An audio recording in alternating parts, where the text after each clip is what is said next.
ஜனங்கள் வெளிச்சத்துக்கு வர வேண்டும். அதற்காகவே கர்த்தர் என்னையும் உங்களையும் தெரிந்து கொண்டிருக்கிறார். ஆமாம் பாஸ்டர் அப்படின்னு சொல்கிறவங்க ஒரு ஆமீன் போடுங்க. நீங்கள் அனுப்புகிற ஒவ்வொரு கமாண்டும் என்னை கண்டிப்பாக அது உற்சாகப்படுத்தும். யாரெல்லாம் லைனில் இருக்கிறீங்க என்பதையும் நான் தெரிந்து கொள்வேன். உங்களுக்காக பேர் சொல்லி ஜெபிக்கவும் அது வசதியாக இருக்கும்.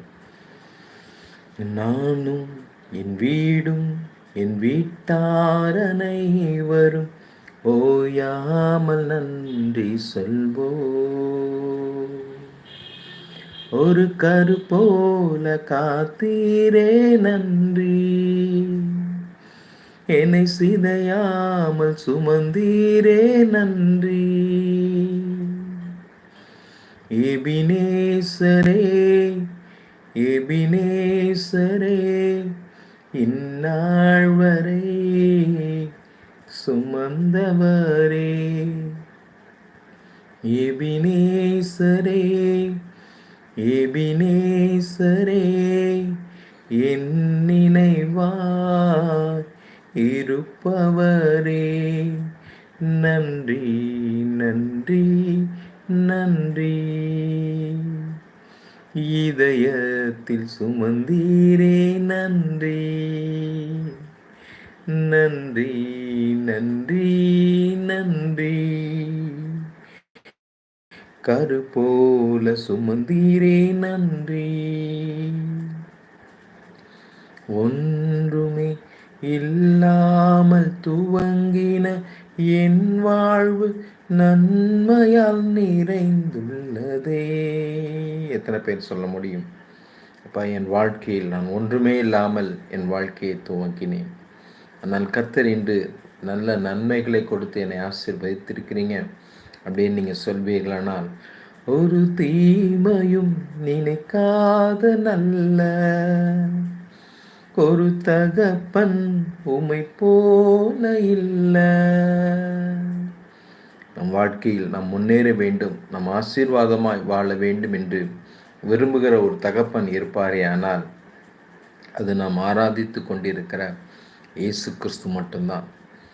அன்றென்றைக்கான என் தேவைகள் யாவையும் உம் கரம் நல்கியதே.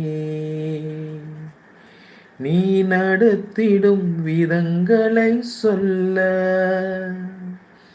ஒரு பூரண வார்த்தையே இல்லை.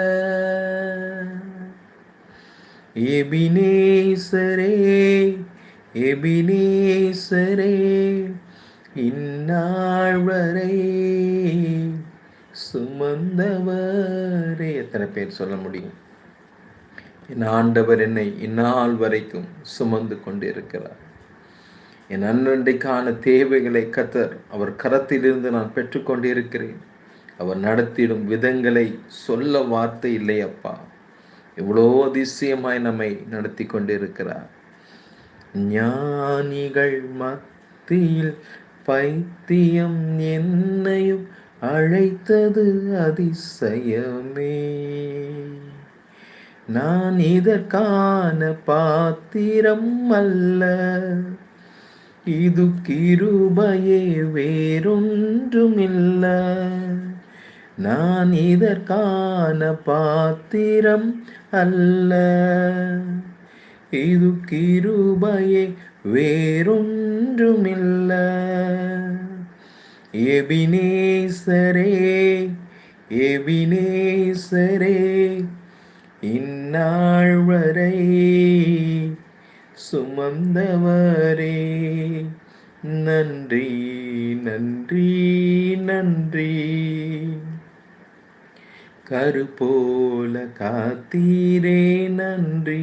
எஸ், தேவன் எபினேசரா, எல்ரோயா, எகோவா ராஃபாவாய் நம்மை கர்த்தர் எகோவா ஈரேவாய், எகோவா ஷாலோமாய், எகோவா நிசியாய் கர்த்தர் நம்மை பாதுகாத்தார். ஒருவேளை கர்த்தர் நம்மை கைவிட்டிருப்பாரே ஆனால் நாம் இன்று இந்த நிலைக்கு வந்திருக்க மாட்டோம், இந்த சூழ்நிலைக்கு வந்திருக்க மாட்டோம். நான் ஏன் இதை சொல்கிறேன் என்றால், ஒருவேளை அப்பா என் தேவைகள் சந்திக்கப்படாமல் நான் கடினமான சூழ்நிலையில் வாழ்ந்து கொண்டிருக்கிறேன் என்று ஒருவேளை நீங்கள் அங்கலாய்ப்போடு கூட கண்ணீரோடு கூட